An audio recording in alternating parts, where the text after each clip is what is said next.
Welcome, everybody, to another edition of All In with Art Stapleton, a New York Giants podcast brought to you by NorthJersey.com and The Record. I am your host, Art Stapleton, and what a wild first day of the negotiating period of free agency for the Giants. You almost feel like they had the entire free agency period in a span of about 3 hours. It's a wild recap coming, and also a look ahead to day two. You know, by the time this podcast gets up online on Tuesday, some of this stuff, some of the targets that they may be after on day two may be off the board, but I know you guys are dying for a little bit of sense of what comes next for the Giants. So I'll try to kind of paint the picture, and if I foreshadow it and nail it, then I'll look good. And if I don't nail it, well, then you could come back and tell me, well, you got that wrong on the podcast. So, hey, look, we're not just the record for anything. It's on the record, so I'm on the record for as much as I can do. So let's go. We got a couple different topics from yesterday.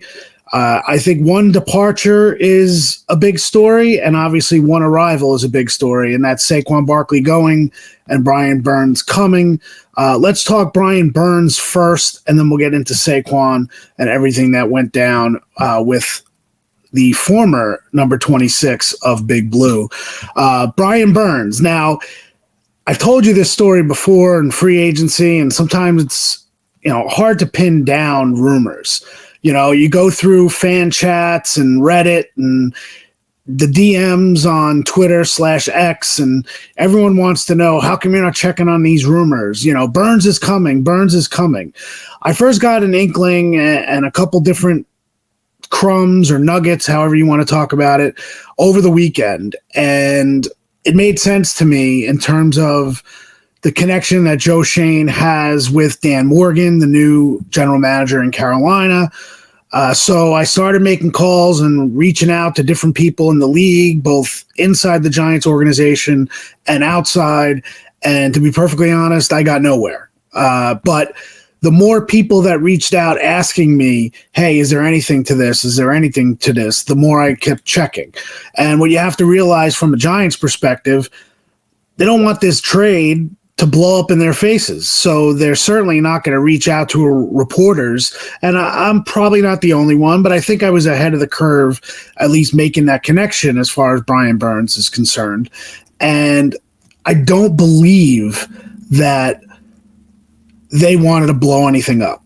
And I think that's kind of why they tried keeping it as quiet as possible. Now, obviously, Brian Burns' representatives would have loved to put it out there, and I have a feeling that's kind of where it came from, at least a little bit.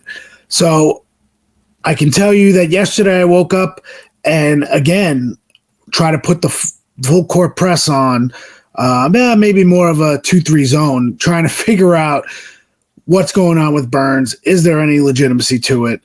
And the longer it went throughout the day, and the fact that the Giants were not in on other pass rushers, it made it seem like, you know what, this has a real chance of happening. And to me, the biggest thing was the contract extension. I didn't doubt that the Giants would be able to put together a deal to get Burns as far as a trade goes from Carolina. Like I said, Schoen and Morgan, very tight, work together in Buffalo on Brandon Beane's staff. If you remember, go all the way back to Joe Schoen's introductory press conference. Dan Morgan was one of the people that Joe Schoen thanked for being a colleague and a peer and being with him and kind of helping him up through the ranks. It didn't matter if Schoen had a higher title. They worked well together. Same goes for Ryan Cowden, who is now in the Giants organization. You know that he was a GM candidate for the Giants when Schoen got the job. Cowden was in Tennessee and now ended up with Schoen here and is kind of viewed by some as the heir apparent to Brandon Brown if Brandon Brown, the assistant general manager, gets a GM job. So I knew the connection between Schoen and Morgan, so I knew that if there was a trade to be had, there would be a trade consummated. Giants had 2 second-round picks, relatively high. You throw in a day 3 pick next year, and that's the way you consummate it. Well, that's what happened. The Giants gave up number 39. They kept the second-round pick that they got in exchange for Leonard Williams from Seattle, and then they have a 5th-round pick for next year that were going to Carolina. Now, the big thing was, could they get Burns to a contract? Now, that's where Saquon Barkley and Xavier McKinney factor into this equation, is that the Giants looked at it.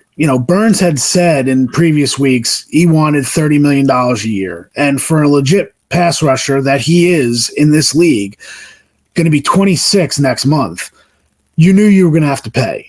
So I believe the Giants, with positional value, they will tell you that it was 13 for Saquon, 17 for Xavier McKinney versus 30 for Brian Burns. Now you do the math, and they felt as though they can get a running back and a safety, if not as talented as Barkley and McKinney. They might not have the presence in the locker room, but they felt as though they could replace that value at a lower cost. And we can get to that later on. But 13 and 17, you do the math, is 30. They ended up averaging just under 30 for Brian Burns over the course of the 5-year contract. It's 5 years, $141 million, $87.5 guaranteed. The cap hit for this year is $23.5 million. So what that means is you're likely going to get automatic restructures for Dexter Lawrence and Andrew Thomas, maybe even a Bobby Okereke restructure, just to get more cap flow this season for the Giants to kind of continue their business. I don't expect any quote-unquote big gets moving forward in the free agency period. But I do think that they'll still want to be flexible enough to address some holes. They still have players that they need to bring in, second corner, safety. Maybe you're going to look at a tight end, maybe even another offensive lineman if someone's on the board. Go from there, see what you can come up with. And then, of course, you need, in theory, a veteran quarterback to add to this quarterback room that right now is Daniel Jones, who is not healthy, and Tommy DeVito, and then presumably a rookie if they go with a rookie at number 6 or at some point in the draft come April. So that was the deal with Burns. Funny story, going back to when Burns was drafted in 2019 by Carolina. He was at 16. Dexter Lawrence ended up being at 17. I know the Giants had eyes on players. Devin Bush from Pittsburgh. Well, he ended up going to Pittsburgh. Devin Bush was from Michigan. Giants wanted to trade up and get him. They did not get him that draft. That was the draft that they drafted Daniel Jones 6 overall, not Josh Allen, the pass rusher, not the quarterback. So when they were sitting and Devin Bush went at 10, the pivot was to Brian Burns. Carolina took Brian Burns one spot before the Giants picked, and then the Giants took Dexter Lawrence at 17. So I know the organization has liked Brian Burns since that draft.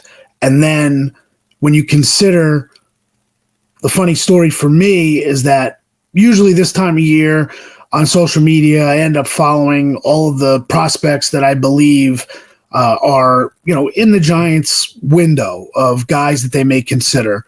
And I followed Brian Burns back then, coming out of Florida State, and he followed me back in 2019.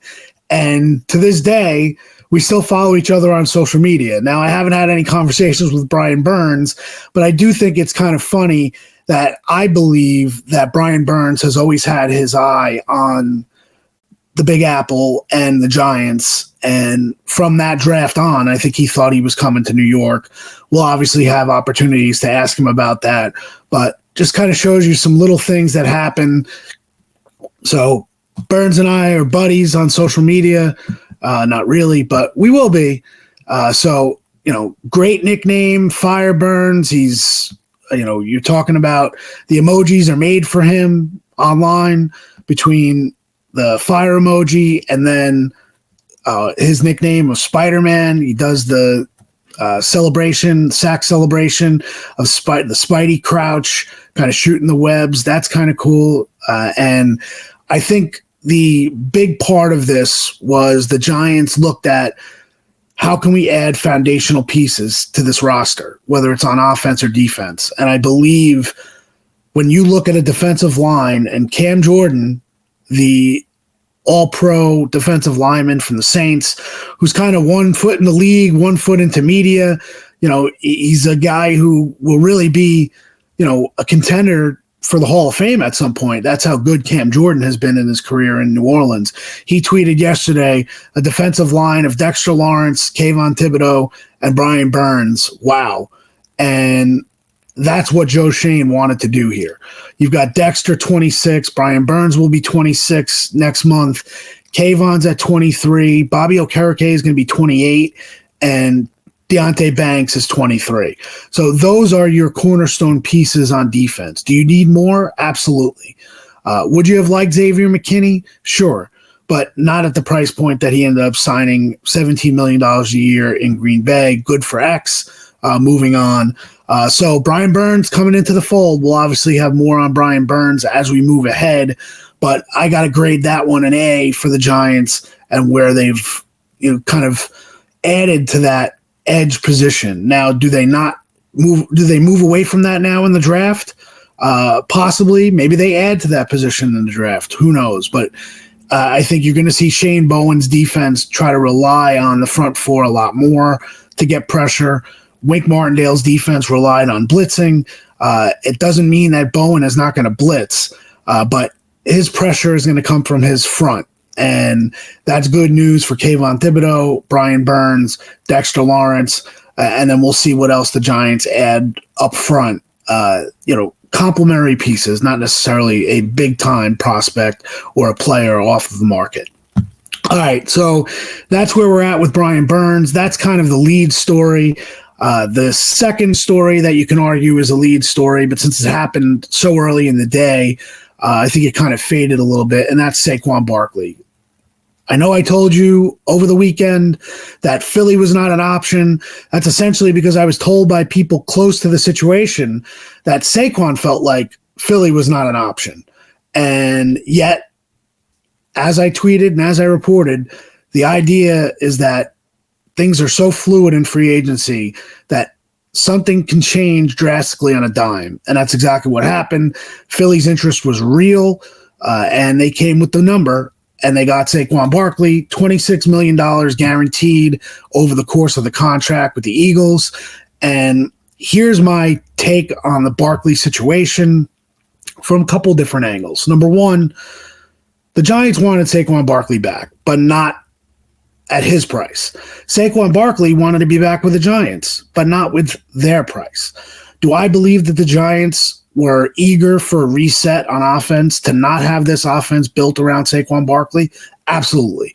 I think they wanted that reset last year, but they couldn't get that reset last year because of everything that Barkley represented. You look at the fallout yesterday with Barkley going to the Eagles, and you realize if he didn't go to the Eagles, the Giants would be slammed across the board for letting Saquon Barkley go, even if it was the smart football decision. And as I mentioned, the math just worked in their favor. You got a 26-year-old, soon-to-be 26-year-old pass rusher for the price of a running back and a safety, and now you got to see how they replace those spots. Devin Singletary comes on board yesterday for essentially half the price of Saquon with the contract that he signed, and then who they sign at safety. Maybe we see a Jordan Fuller, North Jersey represent, Old Japan. Ohio State is now with the Rams. I could see Jordan Poyer. He's got that leadership quality. He has the connection to Shane and Dable from Buffalo, was released, so he doesn't count against the compensatory formula. Maybe a Jeremy Shin from Carolina, just going through my notes here. Cam Curl is still on the market. I think he'll end up getting signed today. I think the Giants were in on him, but I think he's going to be too high, probably price out around $9 million a year. That's not going to be what the Giants want. So from a football sense, Saquon did the best thing he could for himself. I mean, and for a guy who is essentially given as much as he can to the Giants, and I wrote that post-game after his final game, which ironically was against the Eagles back in January, what he did off the field was probably more impactful than what he did on the field. And I'm not trying to say that Saquon Barkley is not a good player or that he did not have good seasons. They don't make the playoffs in 2022 without Saquon Barkley. They don't make it without Daniel Jones or Dexter Lawrence either, or Andrew Thomas. But Saquon Barkley was definitely valuable and impactful that season. You have to go all the way back to his rookie season for another season that was comparable. And I think the true nature of Saquon right now, the impact that's being felt, is for the younger fan base. And, I've talked to people, fans, who yesterday hear stories about, their 11-year-old kids coming home and having to break the news that Saquon is going to Philly. And the impact isn't for the younger fan, I can't believe he's going to Philly. How is he betraying the Giants? The impact is, I can't believe Saquon's leaving. And you had the same impact with Odell Beckham Jr. when he left. The jerseys, the younger fan is invested in Saquon Barkley a heck of a lot more than the Giants are overall, to be perfectly honest. So when you consider a preteen young Giants fan that is trying to follow in the footsteps of their parents or their uncle or their aunt or their grandfather who are fans of the New York Giants, they only hear stories of the Super Bowls. You're an 11 to 12-year-old kid. The Super Bowl 46 was 12 years ago. You have no connection to that Super Bowl. You've watched videos of Victor Cruz and Eli Manning, and you love hearing about, Michael Strahan and Justin Tuck and Osi Umenyiora and JPP. But the connection you had to the Giants, win or lose, and it's more losing than winning, was with that 26 jersey. You don't see Antrel Roll when you see 26 if you're a preteen. You see Saquon Barkley. And the heartbreak for kids yesterday, I think, is really part of this. We can go back and forth about the anger that Giants fans are feeling about Saquon going to Philly, and yeah, it's gonna be there. You see the exchange that Saquon had with Tiki Barber yesterday online, which was kind of out of character for Saquon. I heard Tiki on FAN last week talk about what was going on, and he felt as though if Saquon went to the Eagles, he'd be dead to Giants fans. And it was said with tongue in cheek. Tiki said, you're dead to me if you go to Philly.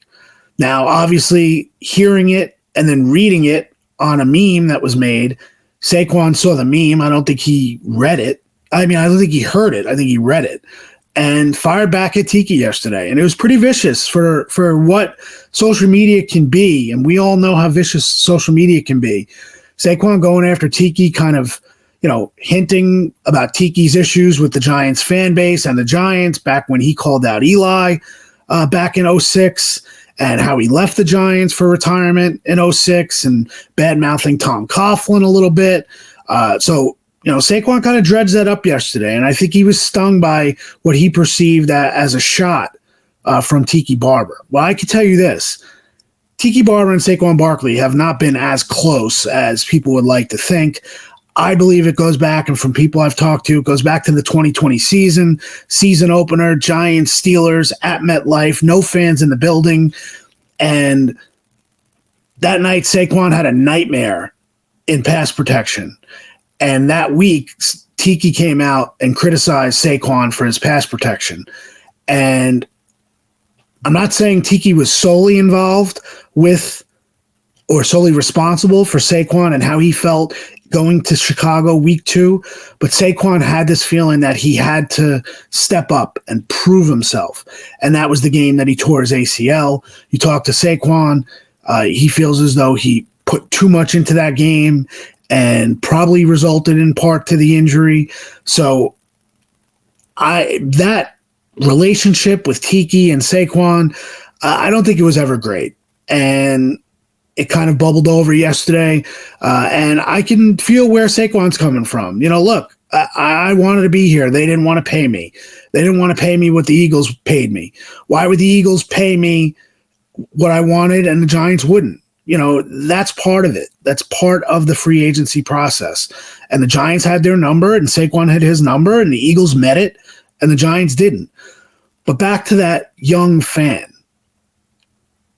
Until they start winning, until the Giants start winning with players that young fans can relate to, can root for, the idea is that Saquon meant everything to them, meant everything to the Giants, because they don't have the trophy to root for. And when you're 11 and 12 years old, yeah, if your team is winning, you identify with the winning. But when you are not winning, you identify with the players. And Saquon was a player. When you say a player for a generation, for his 6 years, he was the player of this young fan's generation. And I think that's the heartbreak and the heartache for a lot of fans. Now, there'll be anger for Giants fans, both at the front office and at Saquon, but ultimately, I think the Giants grow from this. I do. I think this offense, they have an opportunity now to reset. Even if they, whatever they do at quarterback in the draft, whether they take a quarterback at 6, the reality is you're looking at Saquon. He's in Philly. I want to see what that offensive line in Philly looks like without Jason Kelce, the centerpiece, the linchpin in the middle. So we'll see about that. Everybody's talking about how great Philly's going to be, and I have no doubt with Jeff Stoutland as the coach. And they still have key pieces, obviously. Mailata is a good player. Landon Dickerson's a good player. Lane Johnson is a good player, but they've had some injuries on that line, and now taking Kelce out of the middle. I know they have Cam Jurgens, who will likely step in at center, but he's no Jason Kelce yet. So we'll see how that line goes, and if they're really going to block for Saquon the way everyone anticipates. But now the Giants move forward. Can Devin Singletary do for the Giants what they need him to do at running back? There's no question. And I think, as I said, allowing Saquon and McKinney to go sets themselves up not only for Brian Burns, but they can reconfigure this offense a little bit.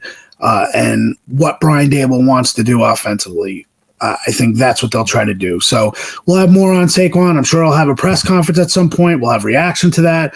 But that's kind of where I feel for Saquon. But there are a lot of big players that have left this locker room. And, I was joking with my producer, Paul Wood, who's a Giants fan, season ticket holder, and he brings up the question here in our chat with Xavier, Barkley, and Leonard Williams gone, is Graham Gano the true ping pong champion in the locker room now? Which, that's what's on the mind of all Giants fans. I know, Paul, all your tailgating guys are all talking about, who's going to win the ping pong games now in the locker room. Now, obviously joking, but the reality is that this locker room has a chance to kind of reconform itself. That's why, looking at safety, I mentioned the names. I have Justin Simmons. I think he's ticketed for Philly. Vic Fangio was his DC and head coach in Denver. Then you had his position coach is now in Philly. Jordan Fuller, obviously, I have a soft spot being a North Jersey guy. I think he's a quality player, younger, will be relatively inexpensive compared to the top of the market. Jordan Poyer makes a lot of sense to me. He also has that personality and that presence that this team kind of lacks on the back end a little bit. I mentioned Jeremy Chin. Let's go to the offensive line now.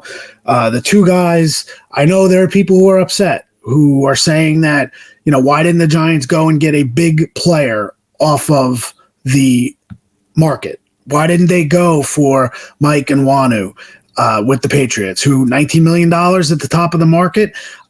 I think the Giants went as far as they could. They stretched, and then they looked at it and said, well, what would we rather have? And the fact is, even if the Giants went to $19 million, Nwanu went back to New England. So that was always a possibility on the table for him. So Jermaine Illuminor comes from the Raiders, was coached by Carmen Brasillo. The Giants look at him as a guy who can step in 4 of the 5 spots on the offensive line.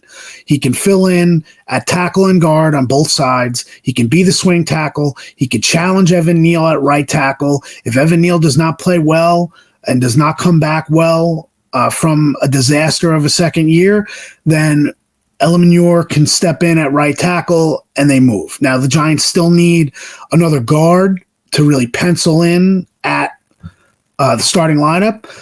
the guy we had on yesterday, Justin Pugh, could you see Justin Pugh coming back on a relatively inexpensive deal? A year in the weight room. I know everyone looks at what Justin did last year and criticizes his play, but remember, Justin didn't do any football training in the offseason, came off the couch famously and got to that point. Ben Bredesen is another player who they like, who I think if he comes back at the right spot, maybe he competes for a guard spot. Maybe they draft someone to compete in that spot.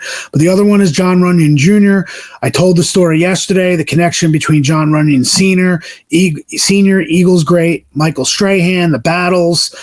They did not like each other during the playing days, but then when Strahan was inducted into the Pro Football Hall of Fame in Canton, who was in the audience as a guest?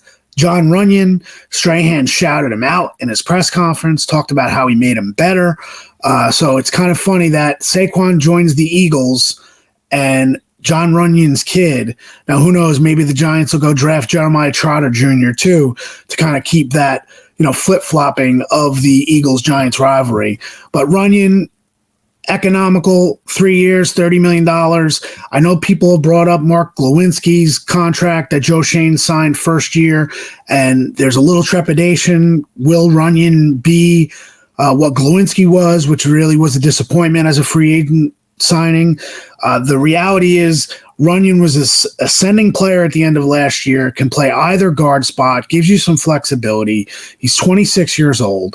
And I think that's where the Giants wanted to do. They wanted to shop at the top of the market, but once the guard market exploded, they needed to trust their evaluation, trust their personnel, and they bring Runyon in. Now, could it be similar? I had some people write to me privately yesterday. It has me eerily worried that it's a Patrick Omameh situation. I'd like to think not. Runyon was listed right after those top 3 or 4 guys in most everybody's list as a guy who could be had at a better price on this market. So we'll see what happens. He's going to have an opportunity, and we'll see how that develops. Are they done on the offensive line? I don't think they should be done, so it would be interesting to see how they attack that moving forward. Darius Williams, corner, visited the Giants on Sunday. Giants liked him. His price point was high, and he wanted to shop it around, so the Giants let him leave. He ended up shopping it to one of his former teams, the Rams. This morning, he got a 3-year deal from the Rams, so he's off the board, out of the mix. So the Giants are still looking for that second corner to pair with Deonte Banks. I got a couple names for you. Kendall Fuller is at the top of the market, but maybe he comes in a little lower than anticipated. I'd look at him.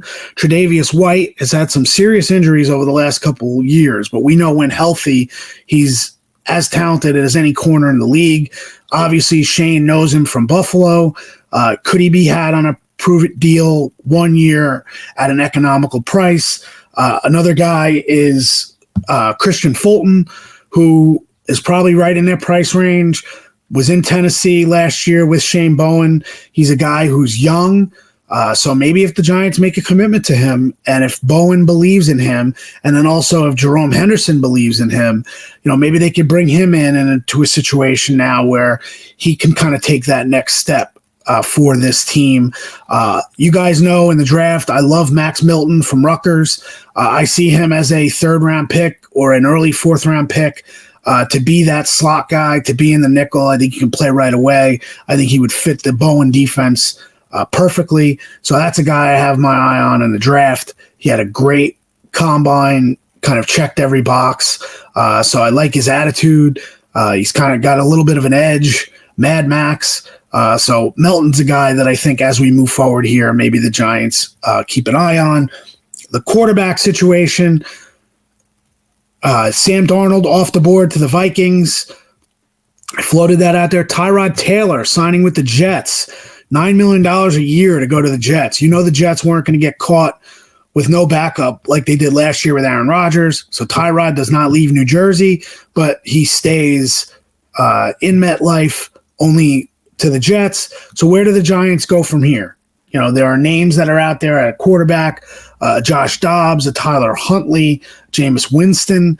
I'm not really sure where the Giants are going to go, but I do know that they believe that that's a spot, and that's why they brought Russell Wilson in, because he was so cheap that if he had committed to come to the Giants, he did not. He went to the Steelers. I think they would have looked at that and said, you know what, we'll take an opportunity to bring Russell in. So that's where we're at heading into day 2. We'll have more throughout the week as warranted when we do a podcast. I won't promise you one every day because you just don't know it. Giants could go radio silent now for the next couple of days, and if there's nothing to talk about, then I'm not going to come and force on a podcast with you guys. But we'll do something later on in the week.